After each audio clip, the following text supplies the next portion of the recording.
ಆಕಾಶವಾಣಿ ಪ್ರದೇಶ ಸಮಾಚಾರ ಓದುತ್ತಿರುವವರು ಲಿಂಗಾನಂದ. ಮುಖ್ಯಾಂಶಗಳು: ಬೌರಿಂಗ್ ಆಸ್ಪತ್ರೆ ದುರಂತ ಪ್ರಕರಣ, ಕಾರ್ಯಪಾಲಕ ಎಂಜಿನಿಯರ್ ಅಮಾನತಿಗೆ ಮುಖ್ಯಮಂತ್ರಿ ಸಿದ್ದರಾಮಯ್ಯ ಆದೇಶ. ರಾಜ್ಯದ ನೀರಾವರಿ ಯೋಜನೆಗಳ ಪ್ರಗತಿ ಪರಿಶೀಲನೆ ನಡೆಸಿದ ಉಪಮುಖ್ಯಮಂತ್ರಿ ಡಿಕೆ ಶಿವಕುಮಾರ್. ಬೆಂಗಳೂರು, ಮೈಸೂರು ಮತ್ತು ಮಂಗಳೂರಿನಲ್ಲಿ ಡೇಟಾ ಪಾರ್ಕ್ ಸ್ಥಾಪನೆಗೆ ಸರ್ಕಾರ ನಿರ್ಧಾರ. ಮುಖ್ಯಮಂತ್ರಿ ಬದಲಾವಣೆ ಮಾಡುವ ಪ್ರಶ್ನೆಯೇ ಇಲ್ಲ, ಎಐಸಿಸಿ ಅಧ್ಯಕ್ಷ ಮಲ್ಲಿಕಾರ್ಜುನ ಖರ್ಗೆ ಸ್ಪಷ್ಟನೆ. ರಾಜ್ಯದಲ್ಲಿ ಅಲ್ಪಸಂಖ್ಯಾತರ ಯೋಜನೆಗಳನ್ನು ತ್ವರಿತವಾಗಿ ಜಾರಿಗೊಳಿಸುವಂತೆ ಕೇಂದ್ರ ಅಲ್ಪಸಂಖ್ಯಾತ ವ್ಯವಹಾರಗಳ ಕಾರ್ಯದರ್ಶಿ ನಿರ್ದೇಶನ. ಹಾಗೂ ಕರಾವಳಿ ಸೇರಿದಂತೆ ರಾಜ್ಯದ ಹಲವೆಡೆ ಗುಡುಗು ಬಿರುಗಾಳಿ ಸಹಿತ ಮಳೆ ಸಾಧ್ಯತೆ, ಹವಾಮಾನ ಇಲಾಖೆ ಮುನ್ಸೂಚನೆ. ಬೌರಿಂಗ್ ಆಸ್ಪತ್ರೆ ಕಾಂಪೌಂಡ್ ಗೋಡೆ ಕುಸಿದು 7 ಜನರ ಸಾವಿಗೆ ಕಾರಣವಾಗಿರುವ ಹಿನ್ನೆಲೆಯಲ್ಲಿ ಸಂಬಂಧಪಟ್ಟ ಕಾರ್ಯಪಾಲಕ ಎಂಜಿನಿಯರ್ ಅಮಾನತುಗೊಳಿಸಿ ನೋಟಿಸ್ ನೀಡುವಂತೆ ಮುಖ್ಯಮಂತ್ರಿ ಸಿದ್ದರಾಮಯ್ಯ ಸೂಚಿಸಿದ್ದಾರೆ. ದುರಂತದ ಹಿನ್ನೆಲೆಯಲ್ಲಿ ಜಿಬಿಎ ಆಯುಕ್ತರುಗಳೊಂದಿಗೆ ಸಭೆ ನಡೆಸಿದ ಅವರು, ಗೋಡೆಗೆ ಹಾನಿಯಾಗಲಿದೆ ಎಂದು ತಿಳಿದಿದ್ದರೂ ಕಾಮಗಾರಿ ನಡೆಯುವಾಗ ಮಣ್ಣು ಸುರಿದದ್ದು ಏಕೆ ಎಂದು ಪ್ರಶ್ನಿಸಿದ್ದಾರೆ. ಇದೇ ವೇಳೆ ಬೌರಿಂಗ್ ಆಸ್ಪತ್ರೆಯ ಮುಖ್ಯಸ್ಥರಿಗೂ ನೋಟಿಸ್ ನೀಡಲು ಸೂಚಿಸಿದ್ದಾರೆ. ದುರಂತದಲ್ಲಿ ಗಾಯಗೊಂಡವರಿಗೆ ಉಚಿತ ಚಿಕಿತ್ಸೆ ನೀಡುವಂತೆಯೂ ತಿಳಿಸಿದ್ದಾರೆ. ನಗರದಲ್ಲಿ ಗುಂಡಿಗಳನ್ನು ಮುಚ್ಚಲು ಕೂಡಲೇ ಕ್ರಮ ತೆಗೆದುಕೊಳ್ಳುವಂತೆಯೂ ನಿರ್ದೇಶನ ನೀಡಿದ ಅವರು, ಮುಂಗಾರು ಮಳೆ ಪ್ರಾರಂಭವಾಗುವ ಮುನ್ನ ಅಪಾಯಕಾರಿ ಮರಗಳ ರೆಂಬೆಗಳನ್ನು ಕತ್ತರಿಸಬೇಕು, ರಾಜಕಾಲುವೆಗಳಲ್ಲಿ ಹೂಳು ತೆಗೆಯಬೇಕು ಎಂದು ಸೂಚನೆ ನೀಡಿದ್ದಾರೆ. ಬೆಂಗಳೂರಿನಲ್ಲಿ ಅಪಾಯಕಾರಿ ಕಾಂಪೌಂಡ್ಗಳ ಸಮೀಪ ಇರುವ ಬೀದಿ ಬದಿ ವ್ಯಾಪಾರಿಗಳನ್ನು ತೆರವುಗೊಳಿಸಲು ಸೂಚನೆ ನೀಡಲಾಗಿದೆ ಎಂದು ಉಪಮುಖ್ಯಮಂತ್ರಿ ಡಿಕೆ ಶಿವಕುಮಾರ್ ತಿಳಿಸಿದ್ದಾರೆ. ಬೆಂಗಳೂರಿನಲ್ಲಿಂದು ಸುದ್ದಿಗಾರರೊಂದಿಗೆ ಮಾತನಾಡಿದ ಅವರು, ರಾಜಧಾನಿಯ ಎಲ್ಲ ರಸ್ತೆಗಳಲ್ಲಿರುವ ದುರ್ಬಲ ಮರಗಳು ಹಾಗೂ ಕೊಂಬೆಗಳನ್ನು ಕತ್ತರಿಸಲಾಗುವುದು. ಈ ಕುರಿತಂತೆ ಈಗಾಗಲೇ ಪೊಲೀಸ್ ಹಾಗೂ ಜಿಬಿಎ ಅಧಿಕಾರಿಗಳು ಪಟ್ಟಿ ತಯಾರಿಸಿದ್ದಾರೆ. ಮಳೆ ಹಾನಿ ತಡೆಗೆ ಸಹಾಯವಾಣಿ ಕೊಠಡಿ ಸಿದ್ಧವಾಗಿದೆ ಎಂದು ಸ್ಪಷ್ಟಪಡಿಸಿದ್ದಾರೆ. ಬೌರಿಂಗ್ ಮತ್ತು ಲೇಡಿ ಕರ್ಜನ್ ಆಸ್ಪತ್ರೆ ಹಿಂಭಾಗದ ಕಾಂಪೌಂಡ್ ಗೋಡೆ ಕುಸಿದು ಮೃತಪಟ್ಟ 7 ಮಂದಿಯ ಕುಟುಂಬಸ್ಥರಿಗೆ ಜಿಬಿಎ ವತಿಯಿಂದ 5 ಲಕ್ಷ ರೂಪಾಯಿ ಮೊತ್ತದ ಪರಿಹಾರ ಚೆಕ್ ವಿತರಣೆ ಮಾಡಲಾಗಿದೆ ಎಂದು ಮುಖ್ಯ ಆಯುಕ್ತ ಮಹೇಶ್ವರ ರಾವ್ ತಿಳಿಸಿದ್ದಾರೆ. ಕೇಂದ್ರ ನಗರ ಪಾಲಿಕೆ ಆಯುಕ್ತರ ಕಚೇರಿ ಸಭಾಂಗಣದಲ್ಲಿ ಶಿವಾಜಿನಗರ ವಿಧಾನಸಭಾ ಕ್ಷೇತ್ರದ ಶಾಸಕ ರಿಜ್ವಾನ್ ಅರ್ಷದ್ ಮೃತರ ಕುಟುಂಬಸ್ಥರಿಗೆ ಚೆಕ್ ವಿತರಿಸಿದರು. ಎತ್ತಿನಹೊಳೆ ಸಮಗ್ರ ಕುಡಿಯುವ ನೀರಿನ ಯೋಜನೆ, ಭದ್ರಾ ಮೇಲ್ದಂಡೆ ಯೋಜನೆ ಹಾಗೂ ಮೇಕೆದಾಟು ಸಮತೋಲನ ಜಲಾಶಯ ಮತ್ತು ಕುಡಿಯುವ ನೀರಿನ ಯೋಜನೆಗಳ ಪ್ರಗತಿ ಕುರಿತು ವಿಧಾನಸೌಧದಲ್ಲಿ ಉಪಮುಖ್ಯಮಂತ್ರಿ ಡಿಕೆ ಶಿವಕುಮಾರ್ ಅಧ್ಯಕ್ಷತೆಯಲ್ಲಿ ಸಭೆ ನಡೆಯಿತು. ಸಭೆ ಬಳಿಕ ಸುದ್ದಿಗಾರರೊಂದಿಗೆ ಮಾತನಾಡಿದ ಉಪಮುಖ್ಯಮಂತ್ರಿ, 1 ವಾರದೊಳಗೆ ಎತ್ತಿನಹೊಳೆ ಕೆಲಸ ಆರಂಭಿಸುವಂತೆ ಗುತ್ತಿಗೆದಾರರಿಗೆ ಸೂಚಿಸಲಾಗಿದೆ ಎಂದು ತಿಳಿಸಿದ್ದಾರೆ. ತುಮಕೂರು ಭಾಗದಲ್ಲಿ ಭೂಸ್ವಾಧೀನಕ್ಕೆ ಸರ್ವೆ ನಡೆಸಲು ಕ್ರಮ ತೆಗೆದುಕೊಳ್ಳಲಾಗಿದೆ. ಶೀಘ್ರವೇ ಚಿಕ್ಕಬಳ್ಳಾಪುರ ಹಾಗೂ ಕೋಲಾರಕ್ಕೆ ನೀರು ತೆಗೆದುಕೊಂಡು ಹೋಗಲಾಗುವುದು ಎಂದು ಸ್ಪಷ್ಟಪಡಿಸಿದ್ದಾರೆ. ಮೇಕೆದಾಟು ವಿಚಾರವಾಗಿ ಡಿಪಿಆರ್ ಸಿದ್ಧವಾಗಿದ್ದು, ಸುಮಾರು 5,300 ಎಕರೆ ಜಮೀನನ್ನು ಅರಣ್ಯ ಇಲಾಖೆಗೆ ನೀಡಬೇಕಾಗಿದೆ. ಈ ಕುರಿತಂತೆ ಕಂದಾಯ ಇಲಾಖೆಯೊಂದಿಗೆ ಚರ್ಚಿಸಲಾಗುವುದು ಎಂದು ತಿಳಿಸಿದ್ದಾರೆ. ಸಭೆಯಲ್ಲಿ ಸಚಿವರಾದ ಡಾ ಜಿ ಪರಮೇಶ್ವರ್, ಈಶ್ವರ್ ಖಂಡ್ರೆ, ಕೃಷ್ಣ ಬೈರೇಗೌಡ, ಜಲಸಂಪನ್ಮೂಲ ಇಲಾಖೆಯ ಅಪರ ಮುಖ್ಯ ಕಾರ್ಯದರ್ಶಿ ಗೌರವ್ ಗುಪ್ತಾ ಮತ್ತಿತರರು ಭಾಗವಹಿಸಿದ್ದರು.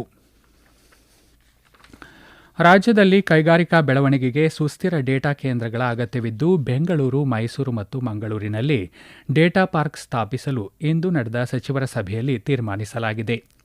ಬೆಂಗಳೂರಿನ ಶಕ್ತಿ ಭವನದಲ್ಲಿ ನಡೆದ ಸಭೆಯಲ್ಲಿ ಇಂಧನ ಸಚಿವ ಕೆಜೆ ಜಾರ್ಜ್, ಬೃಹತ್ ಮತ್ತು ಮಧ್ಯಮ ಕೈಗಾರಿಕಾ ಸಚಿವ ಎಂಬಿ ಪಾಟೀಲ್ ಹಾಗೂ ಐಟಿ ಸಚಿವ ಪ್ರಿಯಾಂಕ್ ಖರ್ಗೆ ಪಾಲ್ಗೊಂಡಿದ್ದರು. ಬೆಂಗಳೂರಿನ ಹೊಸಕೋಟೆ ಸಮೀಪ 500 ಮೆಗಾವ್ಯಾಟ್ ಸಾಮರ್ಥ್ಯದ ಸುಸ್ಥಿರ ಡೇಟಾ ಕೇಂದ್ರ ಪಾರ್ಕ್ ಸ್ಥಾಪಿಸಲು ನಿರ್ಧರಿಸಲಾಗಿದೆ. ಮಂಗಳೂರಿನಲ್ಲಿಯೂ ಡೇಟಾ ಪಾರ್ಕ್ ಸ್ಥಾಪನೆಗೆ ಭೂಮಿ ಲಭ್ಯವಿದ್ದು, ಬೈಕಂಪಾಡಿ ಕೈಗಾರಿಕಾ ಪ್ರದೇಶದಲ್ಲಿ ಕೆಐಎಡಿಬಿಗೆ ಸೇರಿದ 350 ಎಕರೆ ಜಮೀನು ಇದೆ. ಮೈಸೂರಿನಲ್ಲಿ ಈ ಉದ್ದೇಶಕ್ಕೆ ಸೂಕ್ತ ಜಾಗ ಗುರುತಿಸಲಾಗುವುದು ಎಂದು ಸಚಿವ ಪ್ರಿಯಾಂಕ್ ಖರ್ಗೆ ತಿಳಿಸಿದ್ದಾರೆ. ಈ ಪಾರ್ಕ್ಗಳಲ್ಲಿ ಡೇಟಾ ಸೆಂಟರ್ ಸ್ಥಾಪನೆಗೆ ಹೂಡಿಕೆ ಮಾಡಿದರೆ ಅವರಿಗೆ ವಿದ್ಯುತ್ ಮತ್ತು ನೀರು ಒದಗಿಸಲಾಗುವುದು. ಇದಕ್ಕೆ ಪೂರಕವಾದ ಸಿದ್ಧತೆ ಮಾಡಿಕೊಳ್ಳಲು 3 ಸಚಿವರು ಅಧಿಕಾರಿಗಳಿಗೆ ಸೂಚಿಸಿದ್ದಾರೆ. ಸದ್ಯದಲ್ಲಿಯೇ ಹೂಡಿಕೆದಾರರ ಜೊತೆಗೂ ಸಭೆ ನಡೆಸುವಂತೆ ಸಚಿವರು ಸಲಹೆ ನೀಡಿದ್ದಾರೆ.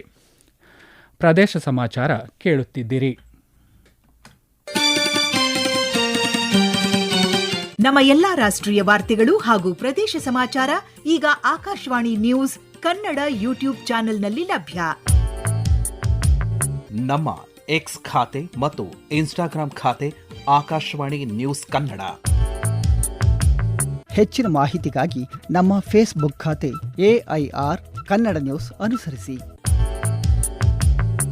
ಮಾಹಿತಿಯ ಹೂರಣ ವಾರದ ಕಾರ್ಯಕ್ರಮ ಪ್ರಚಲಿತ ವಿದ್ಯಮಾನ ಪ್ರತಿ ಬುಧವಾರ 9:15. ರಾಜ್ಯದ ಮುಖ್ಯಮಂತ್ರಿ ಬದಲಾವಣೆ ಮಾಡುವ ಪ್ರಶ್ನೆಯೇ ಇಲ್ಲ ಎಂದು ಎಐಸಿಸಿ ಅಧ್ಯಕ್ಷ ಮಲ್ಲಿಕಾರ್ಜುನ ಖರ್ಗೆ ಸ್ಪಷ್ಟಪಡಿಸಿದ್ದಾರೆ. ಬೆಂಗಳೂರಿನಲ್ಲಿ ಇಂದು ಸುದ್ದಿಗಾರರೊಂದಿಗೆ ಮಾತನಾಡಿದ ಅವರು, ಮುಖ್ಯಮಂತ್ರಿಯಾಗಿ ಸಿದ್ದರಾಮಯ್ಯ ಅವರೇ ಮುಂದುವರಿಯಲಿದ್ದಾರೆ ಎಂದು ತಿಳಿಸಿದ್ದಾರೆ. ನಾಯಕತ್ವ ಬದಲಾವಣೆ ಕುರಿತಂತೆ ಯಾವುದೇ ನಿರ್ಧಾರ ಕೈಗೊಳ್ಳಬೇಕಾದರೆ ಕಾಂಗ್ರೆಸ್ನ ಹಿರಿಯ ಮುಖಂಡರಾದ ರಾಹುಲ್ ಗಾಂಧಿ, ಸೋನಿಯಾ ಗಾಂಧಿ ಸೇರಿದಂತೆ ಎಲ್ಲರೂ ಚರ್ಚಿಸಿ ನಿರ್ಧಾರ ತೆಗೆದುಕೊಳ್ಳಲಿದ್ದಾರೆ. ಮುಖ್ಯಮಂತ್ರಿ ಬದಲಾವಣೆ ವಿಚಾರ ಮಾಧ್ಯಮಗಳ ಊಹಾಪೋಹ ಎಂದು ತಿಳಿಸಿದ್ದಾರೆ. ಕರ್ನಾಟಕದಲ್ಲಿ ಪ್ರಧಾನಮಂತ್ರಿ ಜನವಿಕಾಸ ಮತ್ತು ಉಮಿದ್ ಸೇರಿದಂತೆ ಕೇಂದ್ರ ಸರ್ಕಾರದ ವಿವಿಧ ಪ್ರಮುಖ ಯೋಜನೆಗಳ ಅನುಷ್ಠಾನ ಕುರಿತು ನವದೆಹಲಿಯಲ್ಲಿಂದು ಅಲ್ಪಸಂಖ್ಯಾತ ವ್ಯವಹಾರಗಳ ಸಚಿವಾಲಯದ ಕಾರ್ಯದರ್ಶಿ ಅಧ್ಯಕ್ಷತೆಯಲ್ಲಿ ಪರಿಶೀಲನಾ ಸಭೆ ನಡೆಯಿತು. ಸಭೆಯಲ್ಲಿ ಸಚಿವಾಲಯದ ಕಾರ್ಯದರ್ಶಿ ಡಾ ಶ್ರೀವತ್ಸ ಕೃಷ್ಣ ಅವರು ಯೋಜನೆಗಳನ್ನು ರಾಜ್ಯದಲ್ಲಿ ತ್ವರಿತವಾಗಿ ಜಾರಿಗೊಳಿಸುವಂತೆ ಸಂಬಂಧಪಟ್ಟ ಅಧಿಕಾರಿಗಳಿಗೆ ನಿರ್ದೇಶನ ನೀಡಿದ್ದಾರೆ. ಶಿಕ್ಷಣ, ಕೌಶಲ್ಯಾಭಿವೃದ್ಧಿ, ಮೂಲಸೌಕರ್ಯ ಮತ್ತು ಕಲ್ಯಾಣ ಕಾರ್ಯಕ್ರಮಗಳ ಮೂಲಕ ಅಲ್ಪಸಂಖ್ಯಾತ ಸಮುದಾಯಗಳನ್ನು ಸಬಲೀಕರಣಗೊಳಿಸಲು ಕೇಂದ್ರ ಮತ್ತು ರಾಜ್ಯದ ನಡುವಿನ ಸಮನ್ವಯದ ಮಹತ್ವವನ್ನು ಅವರು ಒತ್ತಿ ಹೇಳಿದ್ದಾರೆ. ದಕ್ಷಿಣ ಒಳನಾಡಿನ ಕೆಲವು ಸ್ಥಳಗಳಲ್ಲಿ ಮತ್ತು ಕರಾವಳಿ ಕರ್ನಾಟಕ ಮತ್ತು ಉತ್ತರ ಒಳನಾಡಿನ ಕೆಲವು ಕಡೆಗಳಲ್ಲಿ ಮಳೆಯಾಗಿದೆ. ಬೆಂಗಳೂರು ನಗರದಲ್ಲಿ ನಿನ್ನೆ 11 ಸೆಂಟಿಮೀಟರ್ ಮಳೆಯಾಗಿದೆ. ಕರಾವಳಿ ಕರ್ನಾಟಕದ ದಕ್ಷಿಣ ಕನ್ನಡ ಮತ್ತು ಉಡುಪಿ ಜಿಲ್ಲೆಗಳ 1 ಅಥವಾ 2 ಕಡೆಗಳಲ್ಲಿ ಇಂದು ಗುಡುಗು ಸಹಿತ ಹಗುರ ಮಳೆಯಾಗುವ ಸಾಧ್ಯತೆ ಇದೆ. ಉತ್ತರ ಒಳನಾಡು ಜಿಲ್ಲೆಗಳಾದ ಹಾವೇರಿ, ಗದಗ, ಧಾರವಾಡ, ಕೊಪ್ಪಳ, ರಾಯಚೂರು ಜಿಲ್ಲೆಗಳಲ್ಲಿ ಬಿರುಗಾಳಿಯೊಂದಿಗೆ ಗುಡುಗು ಸಹಿತ ಮಳೆಯಾಗುವ ಸಾಧ್ಯತೆ ಇದ್ದು, ಮಂಡ್ಯ, ಮೈಸೂರು, ಹಾಸನ, ಚಾಮರಾಜನಗರ ಮತ್ತು ರಾಮನಗರ ಜಿಲ್ಲೆಗಳಲ್ಲಿಯೂ ಮಳೆಯಾಗಲಿದೆ. ಬೆಂಗಳೂರಿನಲ್ಲಿ ಹಗುರದಿಂದ ಗುಡುಗು ಹಾಗೂ ಬಿರುಗಾಳಿ ಸಹಿತ ಮಳೆಯಾಗಲಿದೆ ಎಂದು ಹವಾಮಾನ ಇಲಾಖೆ ಮುನ್ಸೂಚನೆ ನೀಡಿದೆ. ಬಡವರಿಗೆ ನಿವೇಶನ, ವಸತಿ ಕಲ್ಪಿಸುವುದು ಸರ್ಕಾರದ ಜವಾಬ್ದಾರಿಯಾಗಿದೆ ಎಂದು ಗ್ರಾಹಕ ವ್ಯವಹಾರಗಳ ಇಲಾಖೆ ಸಚಿವ ಕೆಎಚ್ ಮುನಿಯಪ್ಪ ತಿಳಿಸಿದ್ದಾರೆ. ಬೆಂಗಳೂರು ಗ್ರಾಮಾಂತರ ಜಿಲ್ಲೆಯ ದೇವನಹಳ್ಳಿ ವಿಧಾನಸಭಾ ಕ್ಷೇತ್ರ ವ್ಯಾಪ್ತಿಯಲ್ಲಿ ಅರ್ಹ ಫಲಾನುಭವಿಗಳಿಗೆ ನಿವೇಶನ ಹಂಚಿಕೆ ಮಾಡುವ ಸಂಬಂಧ ಮೇ 15ರೊಳಗೆ 2,000 ನಿವೇಶನಗಳನ್ನು ಸಿದ್ಧಪಡಿಸಲು ಅಧಿಕಾರಿಗಳಿಗೆ ಸೂಚಿಸಿದ್ದಾರೆ. ಜಿಲ್ಲೆಯಲ್ಲಿ ಕುಡಿಯುವ ನೀರಿನ ಸಮಸ್ಯೆ ಉಲ್ಬಣವಾಗಿದ್ದು, ಖಾಸಗಿ ಹಾಗೂ ರೈತರ ಬೋರ್ವೆಲ್ಗಳ ಮೂಲಕ ನೀರು ಪೂರೈಕೆ ಮಾಡುವಂತೆಯೂ ನಿರ್ದೇಶನ ನೀಡಿದ್ದಾರೆ. ಚಿಕ್ಕಮಗಳೂರು ಜಿಲ್ಲೆಯ ಕೆಸವಿನ ಮನೆ ಗ್ರಾಮದ ಕೋಳಿ ಸಾಕಾಣಿಕೆ ಕೇಂದ್ರದ ಮೇಲೆ ಕೃಷಿ ಅಧಿಕಾರಿಗಳು ದಾಳಿ ನಡೆಸಿದ್ದು, ಅಕ್ರಮವಾಗಿ ಶೇಖರಿಸಲಾಗಿದ್ದ ಗೊಬ್ಬರದ ಚೀಲಗಳನ್ನು ವಶಪಡಿಸಿಕೊಂಡಿದ್ದಾರೆ. ಈ ಬಗ್ಗೆ ಮಾಹಿತಿ ನೀಡಿದ ಕೃಷಿ ಅಧಿಕಾರಿಗಳು ಗ್ರಾಮದ ಫಾರ್ಮ್ನಲ್ಲಿ ಕೆಲ ವ್ಯಕ್ತಿಗಳು ಕೈಗಾರಿಕಾ ಉದ್ದೇಶಕ್ಕಾಗಿ 181 ಯೂರಿಯಾ ಚೀಲಗಳು, ಸುಮಾರು 218 ರೀಪ್ಯಾಕಿಂಗ್ ಮಾಡಿದ ಯೂರಿಯಾ ಚೀಲಗಳನ್ನು ಅಕ್ರಮವಾಗಿ ಶೇಖರಿಸಿ ಇಟ್ಟಿದ್ದರು. ಖಚಿತ ಮಾಹಿತಿ ಮೇರೆಗೆ ದಾಳಿ ನಡೆಸಿ ಗೊಬ್ಬರದ ಚೀಲಗಳನ್ನು ಜಪ್ತಿ ಮಾಡಲಾಗಿದೆ. ಆರೋಪಿಗಳ ವಿರುದ್ಧ ಚಿಕ್ಕಮಗಳೂರು ಗ್ರಾಮಾಂತರ ಪೊಲೀಸ್ ಠಾಣೆಯಲ್ಲಿ ಪ್ರಕರಣ ದಾಖಲಿಸಲಾಗಿದೆ ಎಂದು ತಿಳಿಸಿದ್ದಾರೆ. ಇನ್ನು ಸಂಕ್ಷಿಪ್ತ ಸುದ್ದಿ. ಮಾದಕ ವಸ್ತುಗಳ ಬಳಕೆ ಮತ್ತು ಸರಬರಾಜು ತಡೆಯಲು ಅನುಮಾನಾಸ್ಪದವಾಗಿ ಕಂಡುಬರುವ ಹೋಮ್ ಸ್ಟೇಗಳು ಮತ್ತು ರೆಸಾರ್ಟ್ಗಳಲ್ಲಿ ಅನಿರೀಕ್ಷಿತ ತಪಾಸಣೆ ಕೈಗೊಳ್ಳುವಂತೆ ಉತ್ತರ ಕನ್ನಡ ಜಿಲ್ಲಾಧಿಕಾರಿ ಕೆ. ಲಕ್ಷ್ಮೀಪ್ರಿಯ ಸೂಚನೆ ನೀಡಿದರು. ಯಾದಗಿರಿ ಜಿಲ್ಲೆಯ ಯರಗೋಳ ಗ್ರಾಮ ಪಂಚಾಯಿತಿ ಕಾರ್ಯಾಲಯದ ಸಭಾಂಗಣದಲ್ಲಿ ಜಿಲ್ಲಾ ಕಾನೂನು ಸೇವೆಗಳ ಪ್ರಾಧಿಕಾರದ ವತಿಯಿಂದ ನ್ಯಾಯ ಜಾಗೃತಿ ಮಾಹಿತಿ ಮತ್ತು ಪಾರದರ್ಶಕ ಉಪಕ್ರಮ ಯೋಜನೆ 2025 ಅಂಗವಾಗಿ ಕಾನೂನು ಅರಿವು ನೆರವು ಕಾರ್ಯಕ್ರಮ ಆಯೋಜಿಸಲಾಗಿತ್ತು. ಪತಂಜಲಿ ಯೋಗ ಸಮಿತಿಯ ಸಹಯೋಗದಲ್ಲಿ ಹೊಸಪೇಟೆ ಪೊಲೀಸ್ ಸಿಬ್ಬಂದಿಗೆ ನೀಡಲಾದ 15 ದಿನಗಳ ವಿಶೇಷ ಯೋಗ ಶಿಬಿರ ಯಶಸ್ವಿಯಾಗಿದೆ. ಇನ್ನು ಮುಂದೆ ಬೊಜ್ಜು ಇರುವ ಸಿಬ್ಬಂದಿ ಯೋಗ ಮಾಡುವುದನ್ನು ಕಡ್ಡಾಯಗೊಳಿಸಲಾಗುವುದು ಎಂದು ಜಿಲ್ಲಾ ಪೊಲೀಸ್ ವರಿಷ್ಠರಾದ ಎಸ್ ಜಾಹ್ನವಿ ತಿಳಿಸಿದ್ದಾರೆ.